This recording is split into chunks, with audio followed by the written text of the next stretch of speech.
Bonjour, bienvenue pour cette seconde vidéo, le labo pour les bio. Aujourd'hui, nous allons vous proposer des conseils pour organiser votre labo et également optimiser son espace. Merci à Michel pour la présentation et à Alain pour le soutien technique. C'est parti!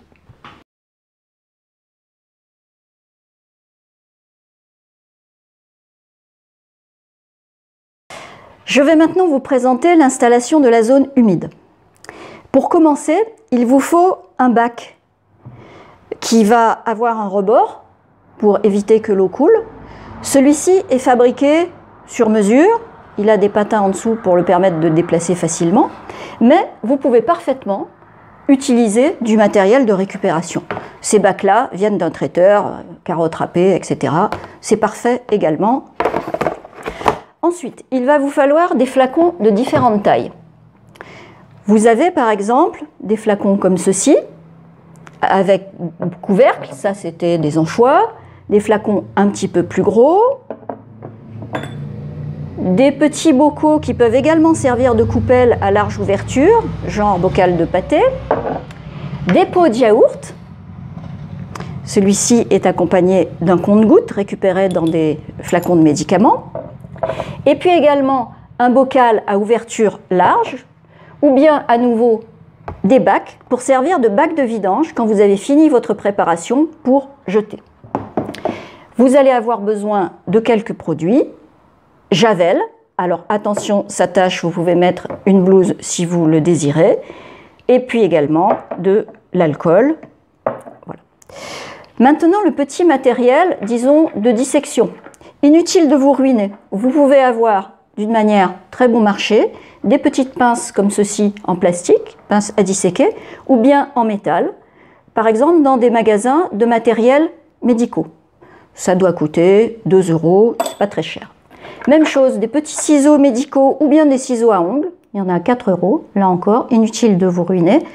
C'est de l'inox, il faut éviter que ça roule.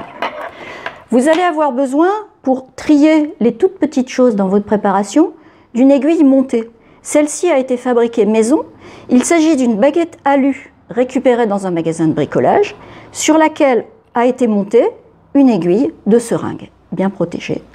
Très pratique également. Et puis aussi des coupelles de crème dessert que l'on peut ensuite glisser sous la binoculaire. Indispensable, puisque vous avez vu que c'est un milieu humide, le torchon ou bien le papier essuie-tout. Voilà, pour la zone humide. Nous allons maintenant passer à la zone sèche.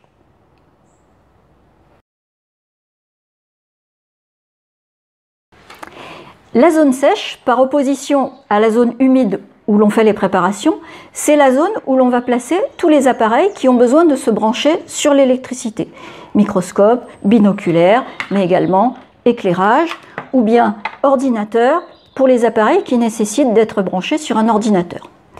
Bien entendu, il va falloir vérifier que vous avez des prises multiples en quantité suffisante pour brancher tous ces appareils-là. Quelques précautions à prendre. Le matériel étant assez délicat et assez onéreux, il faudra veiller à la bonne stabilité de votre support, de votre table. Vous y gagnerez également pour la qualité de vos observations. Précaution à prendre. Quand vous avez besoin de déplacer votre matériel, vous prenez à deux mains en saisissant bien la colonne et surtout pas par les oculaires. Lorsque vous le laissez en place entre deux séries d'observations, pensez à bien le couvrir pour le protéger de la poussière. Tout simplement comme ceci. Vous pouvez également utiliser un petit pinceau pour nettoyer les oculaires lorsqu'il y a de la poussière dessus.